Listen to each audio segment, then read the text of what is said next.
JPSC का घेराव करेंगे और तो पर भी ये जेपीएससी आयोग नहीं सुनेगी तो आज फिर ये लोग को लगेगा कि ये गैर कानूनी बात है, लेकिन ऐसे आयोग को तो बम से उड़ाने की बात हम लोग करेंगे। इस आयोग को हम लोग चलने नहीं देंगे। क्या मजाक चल रहा है? ऐसा आयोग का क्या जरूरत है? आयोग का सपना इसीलिए देखा गया था क्या? इसीलिए गठन किया गया था क्या कि ये लोग मनमानी तरीके से यहाँ सेटिंग वेटिंग करे?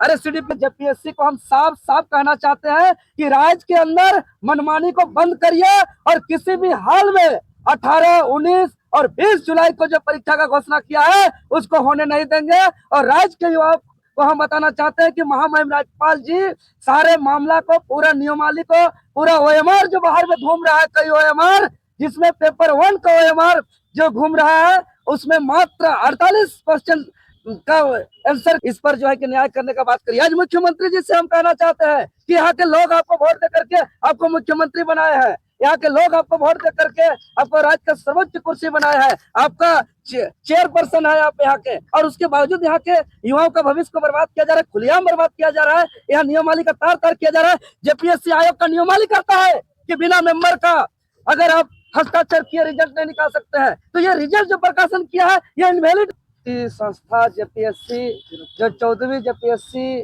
पीटी परीक्षा फल जो अजूबा जारी किया है, इसमें झारखंड प्रदेश के लाखों आदिवासी मूलवासी छात्रों के भविष्य बर्बाद किया जा रहा है। वो तमाम मामला को लेकर के महामहिम राज्यपाल जी के पास पहुंचे थे और जेपीएससी जो अपना ही प्रारूप का, अपना ही नियमावली को तार तार कर रहा है, एक अजूबा रिजल्ट प्रकाशन किया है जिस पर ना मेंबर का हस्ताक्षर है, ना कट ऑफ मार्क्स जारी किया है रिजल्ट के साथ, और अपने मनमानी से कुछ को यूपी से उठा लिया, कुछ को हरियाणा से उठा लिया है, तो कुछ को बिहार से उठा लिया है।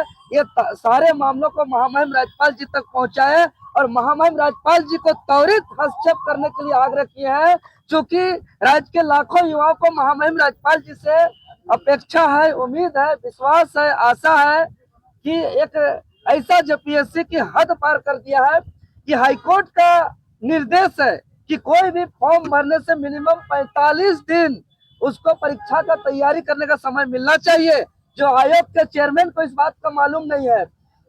पीटी परीक्षा का 75 दिन बाद परीक्षा फल जारी करता है और 7 दिन के अंदर कहता है कि फॉर्म भरिए और 16 दिन के अंदर परीक्षा लेने का बात करता है, और 18, 19 और 20 जुलाई को वो परीक्षा की तिथि का घोषणा किया है। और इसी तिथि के मध्य में राज्य के कई महत्वपूर्ण परीक्षा है, जेएसएससी का एक महत्वपूर्ण परीक्षा है, फील्ड वर्कर का, यूजीसी नेट का परीक्षा है, आपका यूपीएससी सीएपीएफ का परीक्षा है। तो अगर इस डेट पे परीक्षा होती है तो कई परीक्षार्थियों का कुछ न कुछ एग्जाम छूट जाएगा। यह बहुत ही गंभीर और संवेदनशील मामला है। इसलिए जेपीएससी को हम साफ साफ कहना चाहते हैं कि राज्य के अंदर मनमानी को बंद करिए और किसी भी हाल में 18, 19 और 20 जुलाई को जो परीक्षा का घोषणा किया है उसको होने नहीं देंगे। और राज्य के युवाओं को हम बताना चाहते हैं कि महामहिम राज्यपाल जी सारे मामला को, पूरा नियमावली को, पूरा ओएमआर जो बाहर में घूम रहा है, कई ओएमआर जिसमें पेपर 1 का ओएमआर जो घूम रहा है उसमें मात्र 48 क्वेश्चन का आंसर किया हुआ है, जिसमें सिर्फ और सिर्फ 46 आंसर सही है और उसका रिजल्ट में नाम है। ये तभी संभव होगा जब पेपर 2 में 100 में उसको 98, 99 लाना होगा। अब बताइए, जो ब्रिलियंट स्टूडेंट पेपर 2 में 98, 99 ला सकता है वो पेपर 1 में 52 क्वेश्चन कैसे छोड़ सकता है? और जेपीएससी आयोग से बाहर ओएमआर सीट कैसे निकल रहा है?